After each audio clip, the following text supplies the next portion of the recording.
나 자신에 대한 이해 없이 세상 속에서 살아가려 할 때 많은 사람들은 때때로 길을 잃거나 무언가 부족함을 느끼며 허무함에 빠지게 되곤 합니다. 왜냐하면 우리는 매 순간 어떤 생각을 품고 행동을 하며 감정을 느낄 때 스스로도 인식하지 못하는 무의식적 동기나 과거 경험이 작용하고 있기 때문입니다. 그런 것들을 제대로 들여다보지 않고서는 어쩌면 전혀 다른 방향으로 달려가 버릴 수도 있고, 또는 정말 원하는 목표를 세운다 해도 막상 그것을 성취했을 때 진정한 만족감을 얻지 못하기도 합니다. 그래서 자신을 아는 것이 왜 그렇게 중요하고 그것이 어떻게 지혜의 시작이 될 수 있는지 긴 호흡으로 살펴보도록 하겠습니다. 먼저 자신을 안다는 것은 정말 구체적으로 무엇을 뜻하는지 짚고 넘어가야 합니다. 막연하게 나는 이런 성격이니까 라고 한마디로 규정하는 수준이 아니라, 내가 어떤 상황에서 쉽게 좌절하고 어떤 상황에서 의욕이 생기는지, 내가 꼭 붙잡고 싶은 가치는 무엇이며 어느 지점에서 화를 잘 내는지, 평소 무의식적으로 반복하는 습관이나 패턴은 무엇인지, 그리고 그 기저에 깔린 두려움이나 욕구는 어떤 것인지를 살피는 전반적인 과정이 필요합니다. 예를 들어 겉으로는 열심히 노력하는 사람처럼 보여도 실제 마음속에는 다른 사람에게 인정받고자 하는 열망이 크게 자리 잡고 있을 수 있습니다. 그 열망을 온전히 자각하지 못하면 누군가 나를 조금만 비판하거나 칭찬을 해주지 않아도 의외의 큰 상처를 받거나 분노를 느낄 수 있는 것입니다. 반대로 자신을 인정해주는 사람 앞에서는 과도한 의존이나 헌신을 보일 수도 있습니다. 그러나 내가 왜 이렇게 행동하는지, 그 내면의 동기가 무엇인지 모른다면 결과적으로 내 본래 목표와는 무관한 방향으로 행동을 지속할 수 있습니다. 또한 자신을 아는 것은 내가 잘하는 것과 못하는 것을 솔직히 구분한다는 의미도 포함합니다. 많은 이들이 자신의 능력을 과대평가하거나 과소평가하며 살아갑니다. 과대평가하는 경우 무리한 목표와 일정으로 자주 스스로를 몰아붙이다가 실패와 좌절을 자초할 수 있습니다. 과소평가한다면 사실은 충분히 도전해볼 만한 기회들을 놓치고 세상에 숨기만 하는 모습을 보일지도 모릅니다. 그래서 자신의 실제 역량을 객관적으로 바라보고 그것을 키울 수 있는 가능성과 방향을 스스로 인지한다면 무리도 아니고 포기도 아닌 균형 잡힌 성장 과정을 설계할 수 있습니다. 예컨대 공부를 할 때 나는 암기보다 개념 이해가 훨씬 강점이 있다고 스스로 깨닫는다면 과감히 암기 위주의 접근이 아닌 이해와 응용 중심의 공부법을 택해 시간을 절약하고 효과를 높일 수 있습니다. 반면 내가 체력이 약한 편이라는 사실을 명확히 안다면 무조건적인 새벽형 생활을 강행하기보다는 어느 정도 휴식과 수면 시간을 보장하는 방식으로 스케줄을 조정할 수 있습니다. 이처럼 사소한 부분부터 큰 방향까지 자신을 아는 일은 삶의 효율과 만족도를 높이는 관건이 됩니다. 그리고 여기서 그치지 않고 자신을 아는 행위는 대인관계에서도 커다란 역할을 합니다. 인간관계에서 가장 흔히 일어나는 오해와 충돌은 상대방이 내 감정을 건드렸기 때문이라고 주장하면서 실제로는 내가 이미 가지고 있던 결핍감이나 열등감이 폭발했을 가능성이 큽니다. 이를테면 친구의 무심한 말 한마디에 괜히 화가 치밀어 오르고 그 친구가 나를 무시하는 것 같다고 느끼며 며칠씩 속상해할 때가 있습니다. 사실 그 친구는 별 의도가 없었을 수도 있습니다. 그런데 내가 이전부터 인정받지 못하는 것에 대한 불안을 갖고 있거나 혹은 내가 특정 주제에 민감하게 반응한다는 사실을 몰랐기 때문에 그 말이 예상치 못한 상처로 다가오는 것이죠. 이를 자기 성찰을 통해 미리 알고 있다면 적절히 완충작용을 할 수 있고 상대방에게 솔직히 설명해 오해를 빠르게 풀 수도 있습니다. 하지만 내면을 들여다볼 생각 없이 상대가 나를 함부로 대한다고만 느끼고 관계를 단절해버린다면 이는 진짜 문제를 해결하지 못한 채 그냥 도망치는 격이 됩니다. 그런 식으로 쌓인 상처와 오해는 언젠가 또 다른 상황에서 반복될 가능성이 높습니다. 그래서 심리학에서도 자신을 아는 과정, 즉 자기 탐색이 상담이나 치유의 매우 중요한 단계로 인식됩니다. 나 자신이 이런 감정을 느끼는지, 왜 특정 반응을 보이는지 알기만 해도 마음속 짐이 절반 이상 덜어지며 대안적 행동을 찾기 쉬워진다는 것입니다. 이렇게 보면 자신을 아는 것이 왜 지혜의 시작인지 조금은 감이 잡히실 것입니다. 자기 자신을 아는 것이야말로 세상에서 벌어지는 복잡다단한 일들을 보다 객관적으로 볼 수 있도록 해줍니다. 나는 이 결정에 자꾸 집착하는지, 나는 왜 이 상황에서 늘 좌절하는지, 또는 왜 새로운 시도를 하지 못하고 주저하는지 알게 되면 문제 해결과 발전 방향을 구체적으로 설계할 수 있습니다. 이 작업 없이 혹은 미봉책처럼 겉만 대충 아는 상태로 살아가면 겉보기에는 성공해도 내면이 허전하거나 관계가 파탄나서 고립감을 느끼는 경우가 많습니다. 또한 자신을 정확히 알면 진로와 목표 설정에서도 흔들림이 적어집니다. 누군가는 의사나 변호사가 돈을 잘 번다며 그 길에 뛰어들었다가 사실은 사람의 생사나 복잡한 법무 문제를 마주하는 데서 심리적으로 큰 스트레스를 받는 타입임을 깨닫고 좌절할 수 있습니다. 누군가는 예술적 재능이 많음에도 부모나 주변 시선 때문에 공무원 시험 같은 곳에 시간을 낭비할 수 있습니다. 내 진짜 관심사와 강점, 그리고 약점을 초기에 인지할수록 인생에서 돌아가는 루트를 줄일 수 있습니다. 말하자면 정말 내게 맞는 길이 무엇인지를 조금 더 빨리 구체화할 수 있는 것이지요. 물론 젊은 시절에 이것을 완벽히 알 수 없지만 적어도 내가 어떤 유형의 일이나 환경에서 행복을 느끼는지, 어떤 상황에서 스트레스를 많이 받는지 정도는 자각할 수 있습니다. 그래서 인턴십이나 단기 경험을 통해 자신이 어떤 업무 패턴에 맞는지 가늠해보는 것이 유익하다는 말도 여기서 나옵니다. 이처럼 일과 진로를 고민할 때에도 자신을 아는 것이 먼저 이루어져야 한다는 점이 분명해집니다. 그렇다면 구체적으로 자신을 아는 방법은 무엇일까요? 사람마다 다르지만 기본적으로는 스스로에게 질문하고 기록하는 습관, 즉 자기 성찰이 필수입니다. 예를 들어 매일 잠들기 전에 간단히 일기를 쓰면서 오늘 내가 어떤 상황에서 기분이 좋았고 어떤 상황에서 기분이 나빴는지, 왜 그렇게 느꼈는지 적어보는 것입니다. 특히 부정적인 감정이 일어났다면 그 근본 원인이나 내가 생각했던 사실들을 꼼꼼히 돌아보는 작업이 중요합니다. 이렇게 하루하루 살핀 기록이 쌓이다 보면 내가 반복적으로 느끼는 감정과 그 원인이 드러납니다.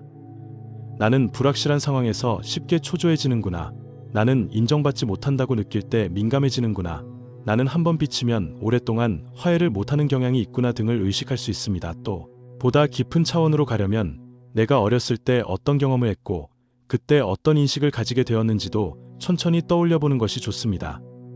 예컨대 과거에 부모님에게 칭찬을 잘 받지 못해 애정을 갈구했던 사람이라면 지금도 다른 사람에게 인정받으려는 욕구가 매우 강할 수 있습니다. 누군가는 어릴 때 실패를 크게 질책받았기 때문에 새로운 도전을 두려워할 수도 있습니다. 이런 패턴을 깨닫는 순간 비로소 왜 내가 어떤 선택을 주저하는지, 왜 누구의 칭찬에 지나치게 민감한지 이해하기 쉬워집니다. 그리고 그런 불안과 욕구를 건강한 방식으로 해소하거나 조금씩 고쳐나갈 실마리를 찾게 됩니다. 여기서 말하는 고쳐나간다는 것은 단번에 성격이 바뀐다는 뜻이 아닙니다. 내가 이런 경향이 있다는 사실을 인식하는 것만으로도 선택의 순간에 숨 돌리고 생각할 여유가 생긴다는 의미입니다. 예를 들어 회의 자리에서 나를 무시하는 듯한 발언을 듣고 과도하게 분노가 치밀어 오를 때 바로 감정 폭발하기보다 내가 또 내면 깊은 곳에서 인정 욕구가 건드려졌구나 라고 깨닫고 조금 더 침착하게 문제를 해결하려 애쓸 수 있는 것이지요.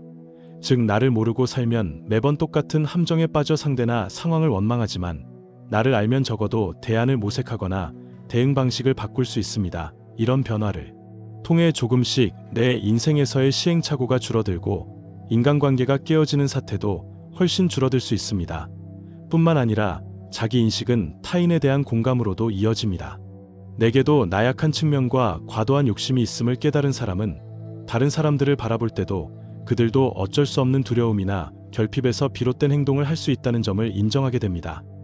그래서 쉽게 비난하기보다 그 사람이 왜 그런 행동을 했을까 궁금해지고 때로는 상대의 입장을 헤아려 보려 노력하게 되죠.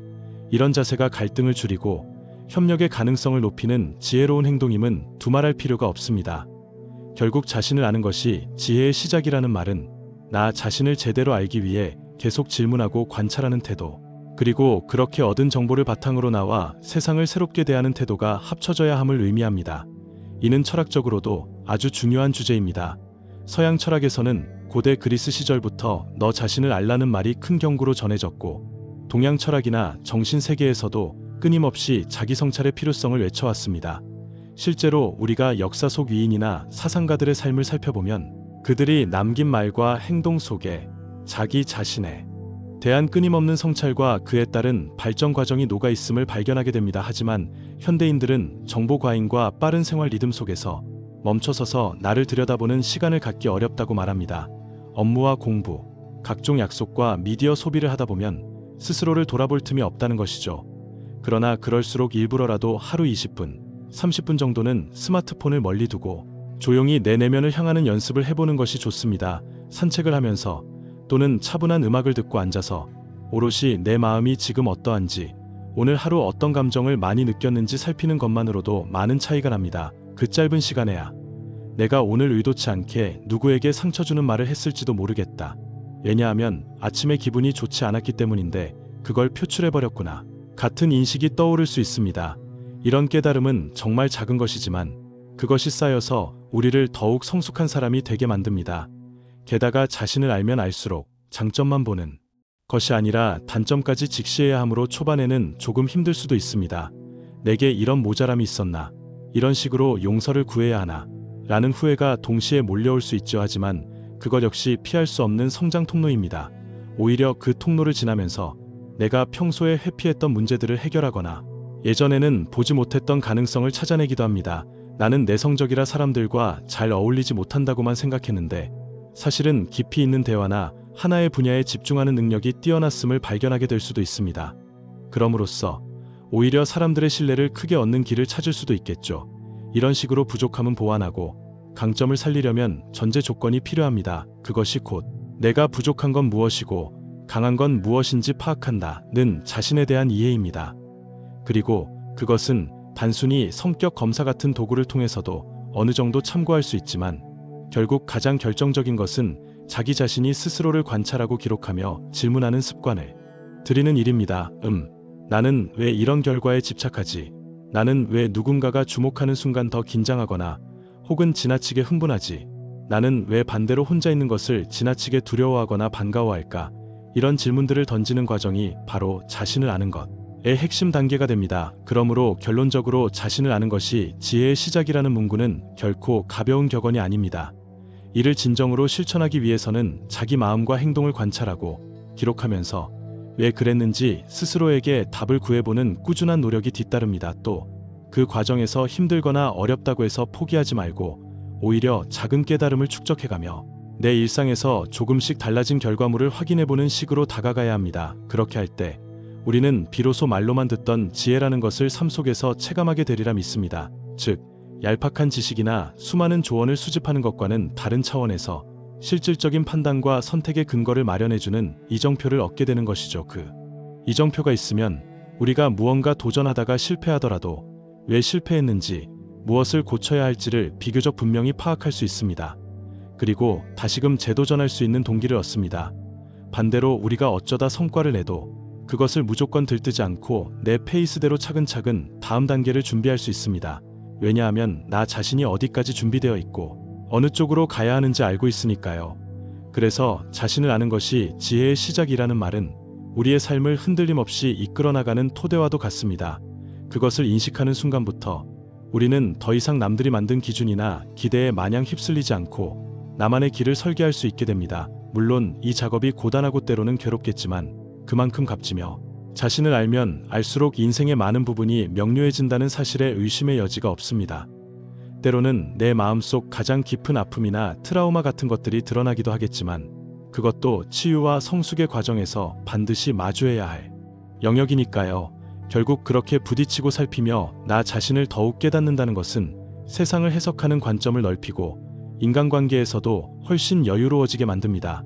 그래야만 비로소 필요한 욕구를 적절히 표현하고 내게 필요한 도움을 요청하거나 때로는 내가 가진 재능으로 누군가를 도울 수도 있습니다. 그리고 그렇게 자신의 위치와 역할을 인식한 상태에서 조화를 추구할 때 우리는 그것을 다른 말로 지혜라고 부르는 것입니다.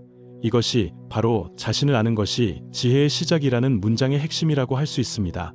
끝으로 이런 내용들을 요약하자면 사람들은 종종 남들을 알고 싶어 하거나 세상 돌아가는 정보를 얻고자 노력을 많이 하지만 정작 자신을 아는 데에는 소홀합니다. 그러나 나 자신을 알지 못하면 어떤 정보를 습득해도 활용 방향이 어긋나기 쉽고 목표를 세워도 성취 후 행복을 느끼지 못할 가능성이 큽니다. 자기 성찰을 통해 내가 가진 성격적 특징과 장단점, 무의식적 동기, 오래된 상처 등을 인식하고 치유하거나 보완해야 세상을 대할 때 여유가 생기고 내게 맞는 접근법을 찾을 수 있습니다. 인간관계 문제나 진로 고민도 마찬가지입니다. 내가 무엇을 추구하는지 스스로 몰라 남들이 좋다고 하는 직업만 쫓거나 혹은 누군가에게 비난받을 때마다 크게 흔들리고 스트레스를 받으면 점점 삶이 어려워집니다. 반면 내 안의 문제를 파악하고 준비해 나간다면 실질적으로 시행착오가 줄고 자신감을 회복할 수도 있습니다. 그리고 그렇게 쌓인 자기 확신은 남들이 무조건 칭찬해주지 않아도 단기적으로 실패하더라도 길게 보면 큰 그림 안에서 계속 성장해 나가는 근본 동력이 됩니다. 왜냐하면 나 자신을 믿고 내 경험을 통해 얻은 지혜를 스스로 신뢰할 수 있으니까요.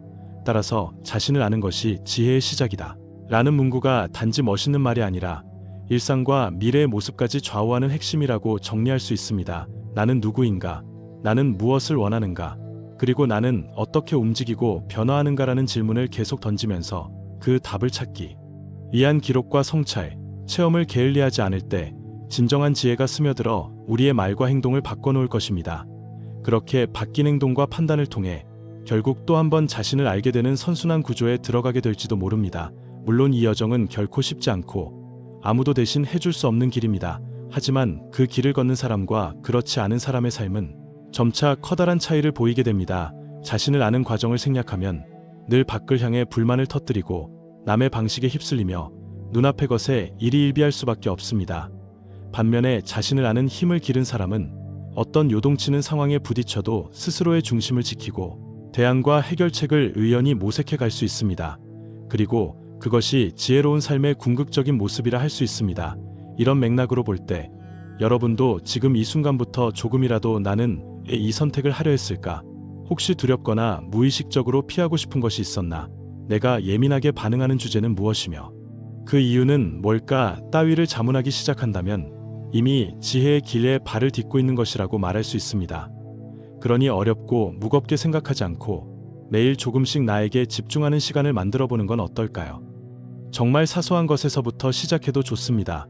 오늘은 무엇에 즐거워했고 무엇에 불편했는지 그 감정이 어디서 비롯되었는지 정도만 적어봐도 큰 도움이 됩니다.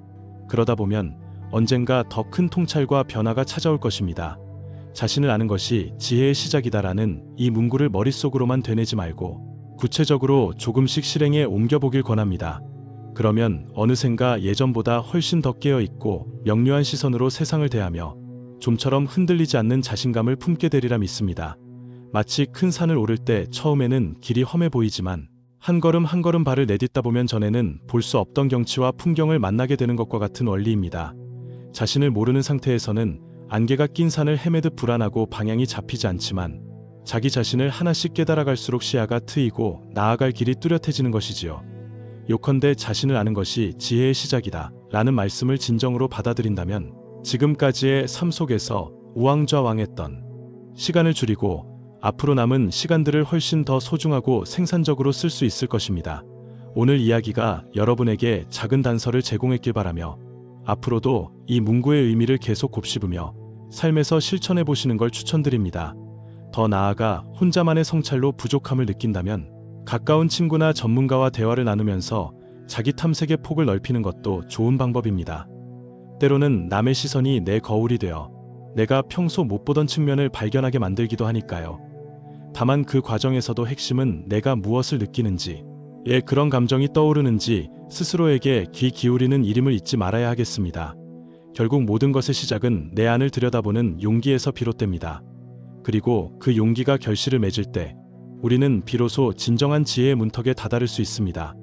저는 그 문턱에 선 사람만이 세상과 타인을 향해서도 좀 더 관대하고 폭넓은 이해를 보여줄 수 있다고 생각합니다. 오늘 이 긴 대본이 그 지혜의 길을 걷고자 하는 분들에게 아주 조금이라도 도움이 되기를 바라고 여러분이 결국 자기 자신을 더욱 명확히 파악함으로써 현실적이고도 의미 있는 변화를 만들어내는데 한 걸음 가까워지길 진심으로 응원하겠습니다. 감사합니다.